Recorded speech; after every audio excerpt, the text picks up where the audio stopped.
We cannot take or teach all the students in one class, as it will be difficult to manage so many students at a single time. Well, this is the reason in a class, students are divided into different sections so that the number of students is almost equally divided. When in all the sections there is almost the same number of students, then it becomes relatively easier for the teacher to manage and give attention to each and every child. In the same way, the load balancer is used to divide and balance the traffic so that users get a smooth and crash-free experience.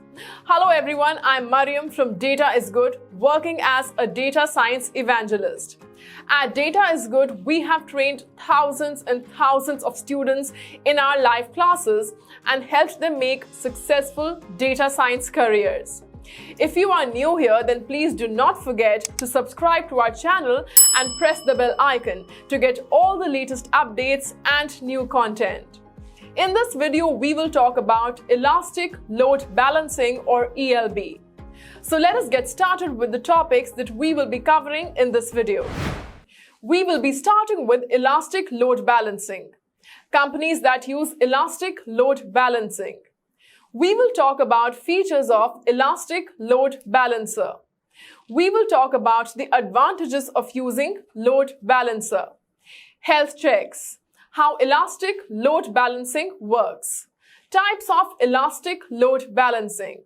How we can configure a load balancer in our console. Outcome. In this lecture, we will master AWS Elastic Load Balancing. We will master every concept with a plethora of examples. And by the end of this video, you will get the whole idea of Elastic Load Balancing. So without any further delay, let us get started with the first topic, that is Elastic Load Balancing. The Load Balancer service of AWS is used to distribute network traffic and workloads uniformly across multiple servers. It makes work easier, and instead of putting the entire load on one server, it divides it between many servers.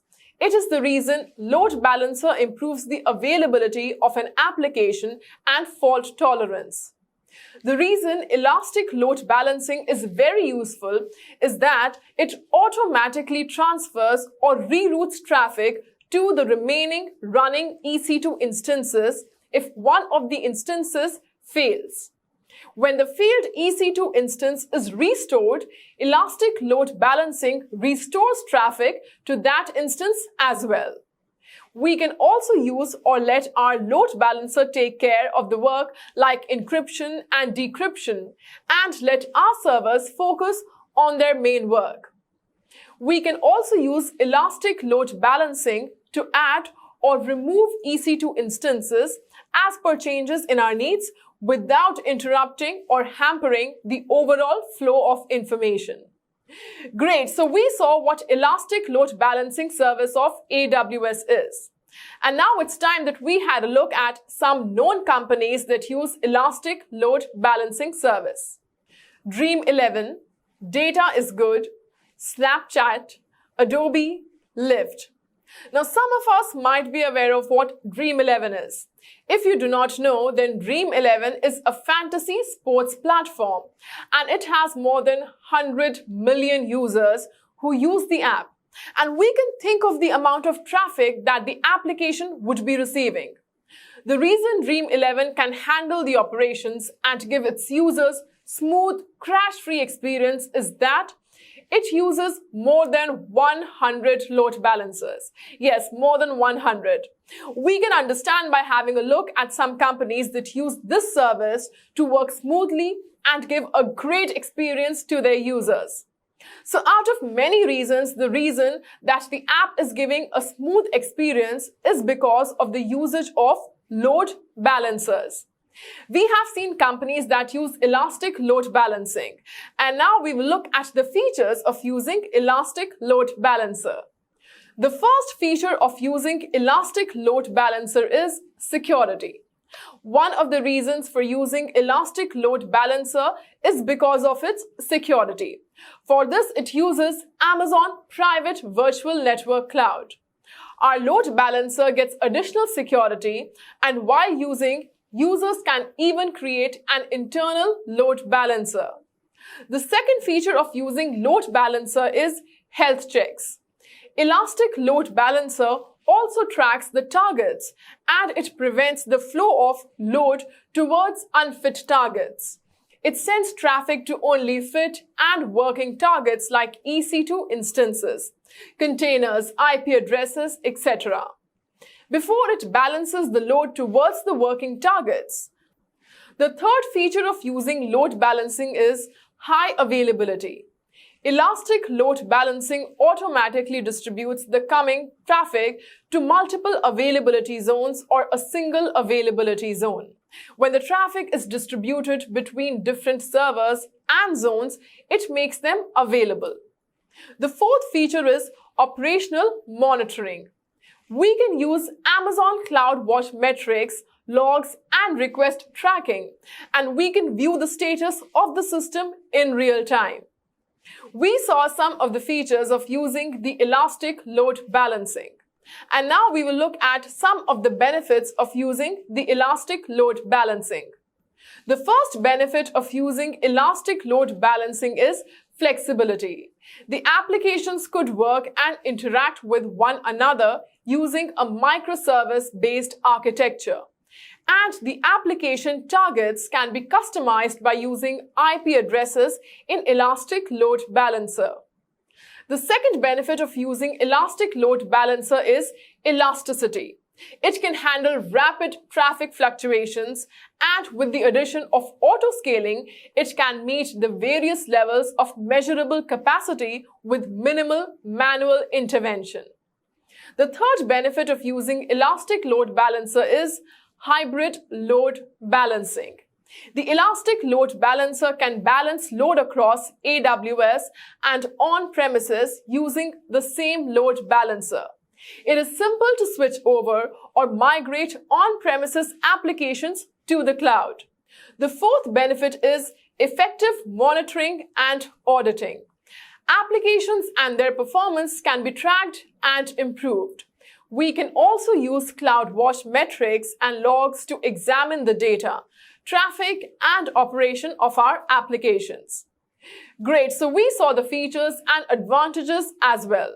Before we look at how load balancing works, we will talk about the topic of health checks.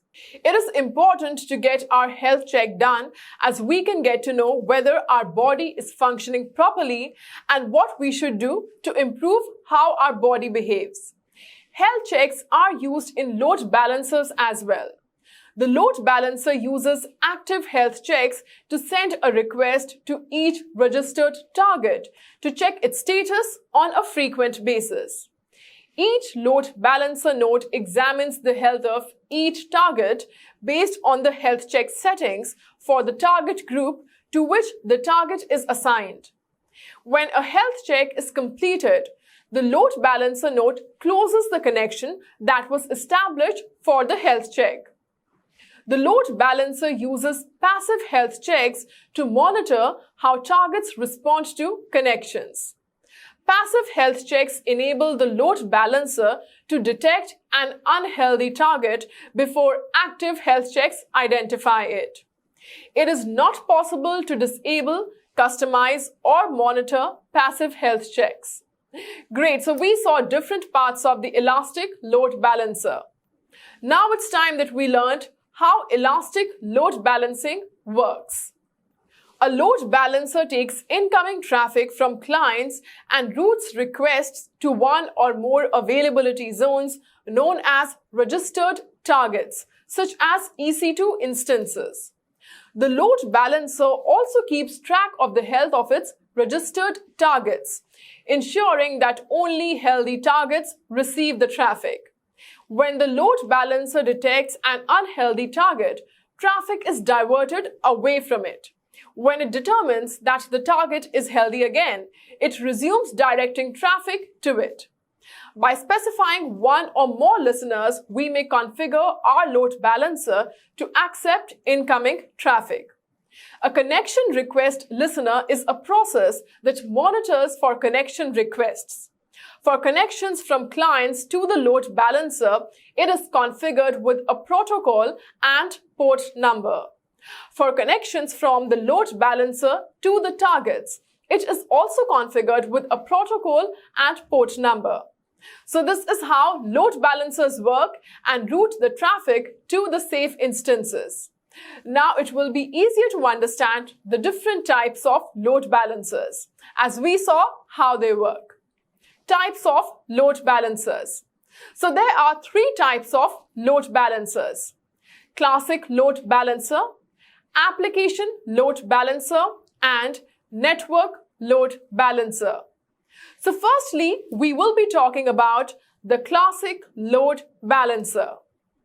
The classic load balancer was specifically designed to provide balancing services for the EC2 instance network at level 4 of the OSI model.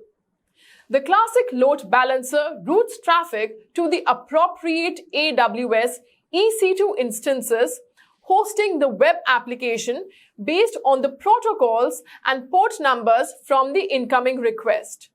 It uses IP addresses to route traffic between clients and backend servers.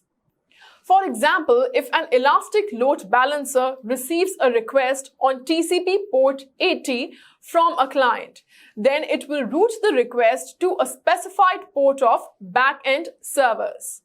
The port number on which the load balancer routes the traffic to the target server will be 80. The backend server will then return the requested data to the ELB, which will then forward the backend server response to the client. According to the client, the request was fulfilled by the ELB rather than the backend server. Classic load balancers are legacy elastic load balancers. The second load balancer is network load balancer. It operates at the OSI model's layer 4 level. It handles millions of requests per second and makes routing decisions at the transport layer, that is TCP or SSL. When a load balancer receives a connection, it uses a flow hash routing algorithm to select a target from the target group. It establishes a TCP connection to the port's selected target and forwards the request without modifying the headers. When high performance is required, it is best suited for load balancing TCP traffic. And the last load balancer that we will be talking about is application load balancer. Its purpose is to route user traffic to the public AWS cloud. It recognizes incoming traffic and routes it to the appropriate resources. If a URL contains API extensions, it is routed to the appropriate application resources. It runs at layer 7 of the OSI model. It is best suited for HTTP and HTTPS load balancing. And lastly, we will be talking about the last topic of this video, which is how to create a load balancer. The first step we need to perform is we need to open our favorite browser and search for AWS console. Next, we will log in using our security credentials. Here we are on the main page of AWS. We will search for EC2 and create an instance. In step 3, when we are creating the instance, we can choose any subnet, as we will scroll down and add text in the user data in the advanced details section. The text which we have to enter is, leaving other things default. Now coming to security group, we will create or choose a group which has SSH and HTTP. We will launch our instance. We will copy and paste the IP address. And here we can see the page which has opened. Now we will be creating a load balancer. To open load balancer, we need to search for EC2 on the services bar. And here we will open the EC2 dashboard. Next, we will search for a load balancer on the left panel by scrolling down. Then we will click on the Load Balancer. Here we will click on Create Load Balancer. Here we will be selecting the option HTTPS or Application Load Balancer. We can give any name to our load balancer. Here we will be giving the name Trial Balancer. We are getting scheme options, internet-facing and internal. Internet-facing balancers can be accessed by people using the internet, and the internal ones only we will be able to access as they will be created in our VPC. We will keep the IP address option as IPv4. When we scroll down, we will see different availability zones and we will select. We can add tags if we want to.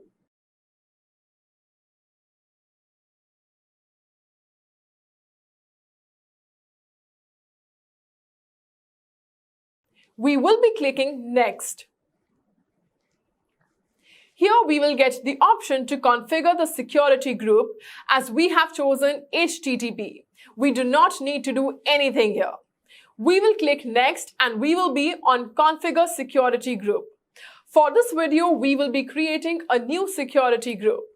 We will be naming it Demo Trial. And here we need to change it to HTTP and SSH. And we will be choosing the source anywhere. We will click on Next and we will select a new target group. Here the target group is nothing but EC2 instance. We will name it a demo trial and we need to keep the protocol as default. We will scroll down and we will click on Advanced Settings. Here we can see option Healthy Threshold, which means before sending request, Load Balancer will check instance is healthy or not. An unhealthy threshold option defines if it will find an instance unhealthy. Then it will not send a request to the instance. We will click on Next and we will reach the option Register Targets. Here we need to choose the instance that we have created. Here we will scroll down and find our created instance. Now we will select it and click on Add to Registered and it's done. Our target is registered now. We will click on Next and here we can review all the settings that we have configured. We will click on Create and our load balancer has been created successfully. Once our load balancer is running, we will copy and paste the DNS name. After pasting, we can see the same page that we saw when we pasted the IP of the instance. It shows we have successfully configured the load balancer with our created instance. So in this video, we talked about load balancers. We hope you enjoyed our video, and also please do not forget to write your thoughts in the comment section down below. And for any queries or help, you can contact us at our email ID, which is ds@data.gd. Also, I have put down our website's link in the description so that you can check out our new courses as well and get to know about our live classes also. So this is it for this video and I will meet everyone in the next video. Till then, keep learning and stay safe. Bye.